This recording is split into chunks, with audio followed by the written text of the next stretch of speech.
Waltanii bultanii akkam jirtu har'ammoo mata duree tokko kan namoota muraasaaf ni barbaachisa jedhee yaadu waa'ee bokkulluu qola ijaa yookaan kalaaziyan kan jedhamu kanarratti maatiin daa'immanii maal beekuu qabu furmaanni soomaadha ka'umsi dhibee kanaa maadha kan jedhudha.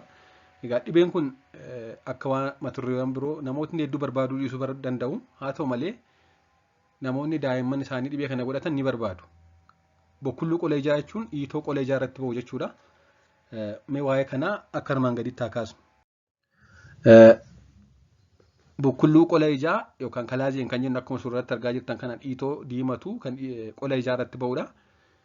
Mee waa'ee kanaa gad fageenyaan kaasuuf jalqaba saayinsii ta'e waa'ee imimmaanii fi haala uumama kanaa kaasnu. Qabiyyeewwan imimmaan ijaa keessaa tokko kan ta'e zayitadha. Qabiyyeewwan imimmaan ija keenya keessaa ba'u keessaa tokko zayita jechuudha kan imimmaan of keessatti qabatee jiru. Xannachi imimmaan dhangala'aa zayita kana maddisiisu immoo qola ijaa isa olii fi isa gadii keessatti argama. Qola ijaa olii, qola ijaa gadii keessa imimmaan waliin wal makee kan ba'u zayitii sana kan oomishu achi keessa jira jechuudha. Haa ta'u malee imimmaan eessaa madda? Laakrimaal gilaand xannacha ta'e keessaa madda. Xannacha gosa biraa.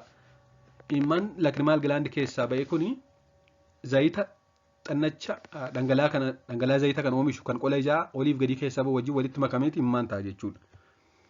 Zayitni kun yoo bulbula qal'aa ta'e qofa qabaatedha kan inni xannacha sana keessaa ba'ee gara ijaa dhufu. Zayitni qola ijaa isa oliif isa gadii keessatti oomishamu kun yoo qal'aa ta'e qofadha kan inni xannacha kanneen keessaa yaa'ee ba'uu danda'u.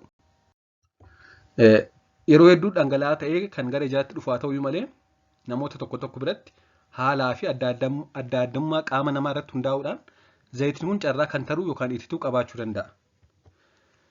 Zayitni kan tare yookaan itite kun immoo xannacha kanneen keessaa dhangala'uu hin danda'u. Xannachuma sana keessa ture jechuudha furdaa waan ta'eef. Akkuma yeroon deemeen xannachi zayitni keessatti kan tare yookaan itite kun dhiitaa yookaan dabalaa deema. Egaa zayitni yoo qal'aa ta'e ni ba'a kan qola ijaa keessatti oomishamu kun. Yommuu furdaa ta'e immoo achi keessatti ititee yookaan kan taree taa'a. Yeroo kan taree taa'u immoo dabalaa deema. Yeroo dabalaa deemu immoo maal godhaa? Hiita xiqqoo fidaa. Hiiti xiqqoo kun immoo maal jedhama? Bokkulluu yookaan kalaaziyan jedhama jechuudha. Akkuma suura irratti argitan kana kan kalaaziyan jedhamu kana suura kanarra jira. Jalqabbiin hiita kanaa karaa keessoo qola ijaatiin jalqaba. Karaa alaa miti karaa keessaa jalqaba. Hiiti sadarkaa kanarra jiru carraa lama qaba. Tokko guddachaa deemamu dabalaa deemuu. Lammaffaa immoo zayitni xannacha keessatti kan tare yookaan itite kun dho'ee dhangala'uu yookaan hiiti sun dho'ee dhangala'aan gara bakkeetti ba'uudha jechuudha. Yookaan dabalaa deemaa hiitimti sun saayiziin isaa qofa dabalaa deemaa yookaan immoo tarsa'ee dho'ee dhangala'a jechuudha. Yeroo baay'ee carraa guddachaa deemuu qaba. Carraa ofii dho'ee dhangala'uu irra jechuudha. Akkuma dura jenne dhiitoon kuni karaa keessa ijaadha kan inni ba'aa deemu qola ijaa karaa keessa isaa. Haa ta'u malee akkuma guddachaa deemen immoo irra keessan yookaan gogaa irraan mul'achuu jalqaba. Mul'achuu qofa osoo hin ta'in illee dabalaa deemuudhaan jabaachuu illee danda'a jechuudha. Yeroo kanas nama sanaan tuttuqe kan jedhu namni sun bakka san tuttuquu kan fedhuu fi akkuma tuttuqaa deeme immoo tuttuquun yoo baay'ataa deeme immoo hiiti kun haalaan guddachaa deema. Yeroo akka kanaa wanti kun hiitatee jirtu qubni keenya achirra malee hin taa'u. Amma tuttuqnaa yeroo tuttuqnu kanaan immoo hiiti sun baay'ee dabalaa deema jechuudha. Dhibeen kun baay'inaan qola ijaa isa olii keessatti mul'ata. Isa gadiirra isa olii irratti mul'ata. Kunis kan ta'uu danda'eef xannachi zayita imimmaan maddisiisan qola ijaa isa olii keessatti baay'inaan argama. Akkasuma dhibee kanaan qabamuusaas dabalaa deema jechuudha. Xannachi zayita sana oomishu qola ijaa kan olii keessatti waan baay'atuuf carraa zayitni sun furdatee achi keessatti dhiita'ee taa'uu dabaluu achi keessatti dabalachuudha. Kanaaf qola ijaa kan oliitu carraa dhibee kanaan qabamuu qaba. Namni tokko qola ijaa kan ija tokkorraa yoo hiita kana qabaate carraan qola ijaa kan ija biraa irra qabaachuusaas ol ka'aadha. Yeroo baay'ee ija tokko irratti mul'ata. Qola ijaa kan ija tokko qofa. Haa ta'u malee carraa ija lammaffaa irratti illee ija gamaa gamanaa irratti godhachuunsaa ni dabala jechuudha.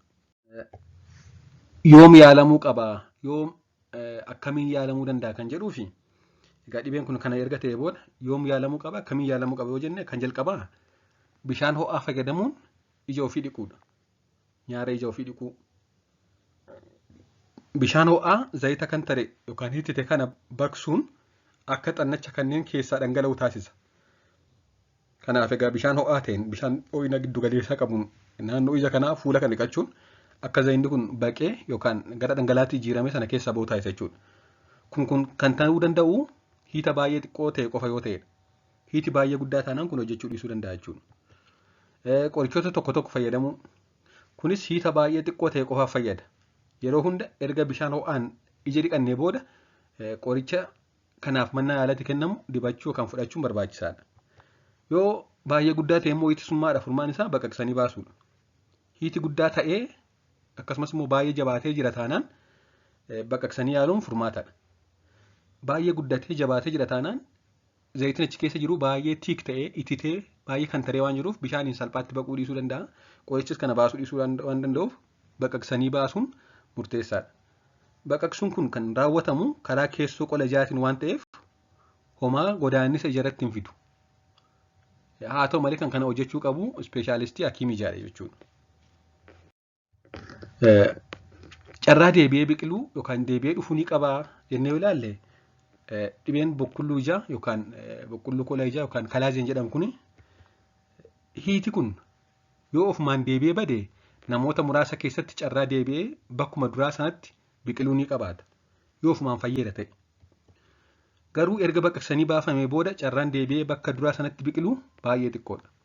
Kanaaf dhibeen kun ofumaa deebi'ee badeera taanaan bakkuma sanatti deebi'ee dhufuu danda'a. Yoo bakka sana immoo baqaqsanii baasuudhaan zayitiin achi keessatti kan taree xannacha keessa tureeru sun yoo ba'ee carraan deebi'ee bakka sanatti dhufuusaa gad bu'aadha. Sababni isaas xannachuma sanatu muramee baafama waan ta'eef lammaffaa kuufachuu hin danda'u. Kana jechuun bakka biraatti deebi'ee biqiluu hin danda'u jechuu miti. Bakka duraan ba'e sanatti hin ba'u haa ta'u malee bakka biraatti ba'uu danda'a jechuudha. Akka waliigalaatti egaa waa'ee boqqolloo qola ijaa yookaan kalaazeen jedhamu ilaalchisee barnoota gabaabsee ani qabadhee jiru kanumadha. Waan dhaggeeffataniif hedduu galatoomaa. Gaaffii fi yaada qabaannaan koomentii jala naa kaa'aa. Turtii gaarii.